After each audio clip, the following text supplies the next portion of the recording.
Angeles, in part because I wanted to do research for term papers at the Los Angeles County Library, and in part because I wanted to go to bookstores where I could peek at magazines that featured pictures of half-clothed women, the normal activities of a 16-year-old boy.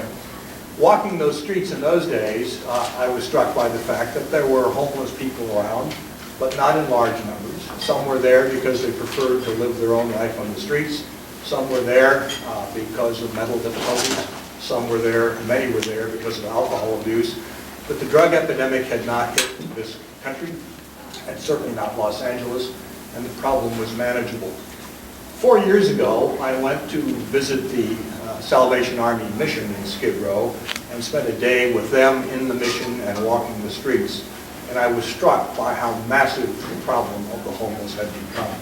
You could not walk down the streets without stepping over people in sleeping bags. You watched open-air drug sales. And the missions there, run by the Salvation Army and several other organizations, were struggling mightily to cope with this problem. I thought to myself 4 years ago, what would a patrol officer do if faced with this problem? Walking these streets, he might make an arrest for drinking in public, or sleeping in public, or blocking the sidewalk. But if he made that arrest or issued that citation, he would look down the block and see 30 or 40 other people doing exactly the same thing, and reasonably would conclude to himself or herself, what I do here can make no difference. Moreover, arresting a homeless person is a messy problem. They don't smell well, and their trash should be handled while dressed in hazmat clothing.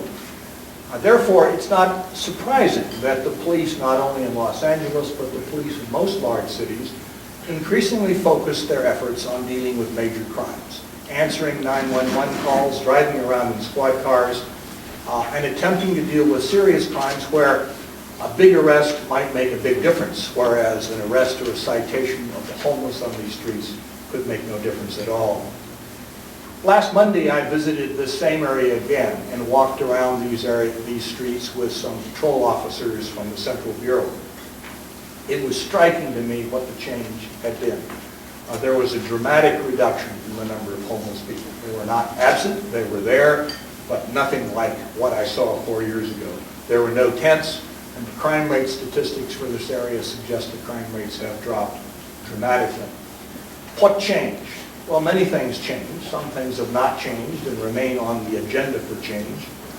But 50 or more patrol officers were assigned to this area to walk the streets and to enforce the key rules. No public drinking, no sleeping on the streets, no blocking sidewalks, no aggressive begging. And they did so in cooperation with the many missions located there, so that if somebody was to be dealt with, there would be first an effort to find a place where they could sleep. There was no problem in finding a place where they could eat because the missions were always open for food. The bed supply was sometimes adequate, sometimes inadequate. Supplementing their efforts was the work of the young safety officers dressed in red T-shirts and paid for by the Business Improvement District, which have extended the reach, the sound, the sight, the smell of the police department and helped them understand what is happening and help them manage it. Now, this experience that in the 4 years ago to last Monday repeats an experience that George Kelling and I and others have seen in New York City and many other places. When Chief Bill Bratton directed the Transit City Police in New York City, he discovered a system in which the subway cars were covered with graffiti, in which turnstile jumpers were easily evading paying the $1.15 fare necessary to enter the subway system. And these problems presented exactly the same problems as the homeless in Skid Row. Why arrest one turnstile jumper? It would make little sense. It would tie you up for several hours completing that one arrest. And what would happen? Nothing. Somebody might get a night in jail at most. Ending graffiti, well, graffiti is offensive to some, pleasing to others. What difference does it make if the graffiti are on the car? And besides, how do you end it? Chief Bratton then, working with other people, decided that the graffiti had to go and the turnstile jumpers had to be arrested. And when he arrested the turnstile jumpers, he discovered something very interesting. Many of them were wanted on warrants for offenses far more serious than evading the subway fares in New York City. Just as people who have been arrested in the Skid Row areas of Los Angeles in many cases have warrants indicating they have committed far more serious offenses in the city of Los Angeles. The result of the Transit City experience was that suddenly graffiti-free cars and an orderly management of entrance, the full payment of the $1.15 fare, which was then charged, made the transit authority more attractive to the average person. And use of the transit system went up, and crime rates in the transit system went down. To manage the problem of arresting one person and spending 2 hours booking that person, they would hold a group of arrestees in the subway system behind some restraints and then move them out in groups in buses so that all could be booked simultaneously. The major lesson of the Transit Authority Police, and I think the major lesson of the experience in Skid Row, is that public order is valuable.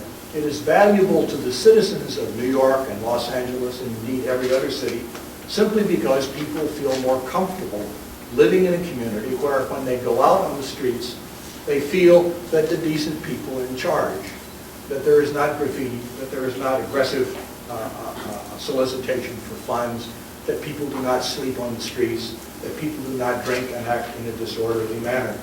And because they make the streets safer, that is to say more orderly, the people, I think, respond affirmatively. The other reason is that if you increase public order, George Kelly and I had suggested this may well drive down the crime rate. Now, whether or not this is true has not been adequately tested. But the one major test of it, done by Anthony Braga and his colleagues from the Kennedy School of Harvard in Jersey City, selected a group of precincts and tried various elements of what George and I called the broken window strategy, what they called the maintenance of public order, to see if the reduction, the improvement in order in those precincts where the experiment was tried would bring down the crime rate compared to those precincts in which the experiment was not tried. And they concluded, not using the phrase broken windows and not really talking about the argument Kelly and I made, that it did. That is to say that improved public order brought down the crime rate. Whether this is true in other places remains to be seen. Most cities do not change their police strategies on the basis of an experimental doctrine. They're far too busy coping with the reality of the problems around them than would be implied by their efforts to test theories of a couple of distant and possibly crackpot social scientists. It's unfortunate because we cannot then say with confidence that the public order strategy, when applied in every large city, will result in all or most cases in a reduction in crime.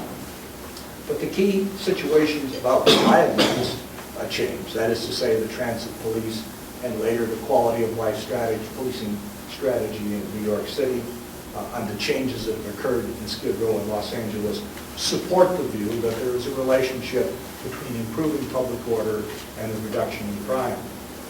The reduction in crime in Los Angeles was not the result of really harsh police tactics. I spent some time with a couple of officers who, although they could easily take the exam for sergeant and move indoors and fill out forms all the time, prefer to be senior lead officers and remain on the street where the action is. Generally what they do is simply stand there and talk to the people. And they talk to them, in my experience, in a compassionate and understanding way. Making it clear what the rules are, making it clear that if they don't follow the rules, unfortunate things may happen, and giving them time to sort out their lives. The drug industry in Skid Row, for example, was largely dominated by people from other parts of the city, the Bloods in one place, the Crips in another place, selling drugs. It was an attractive place for the Bloods and Crips to work together because, as I understand it, there was a kind of mutual non-aggression pact. You could sell drugs in Skid Row without having to fight your rival gang. something that is not possible in other parts of Los Angeles.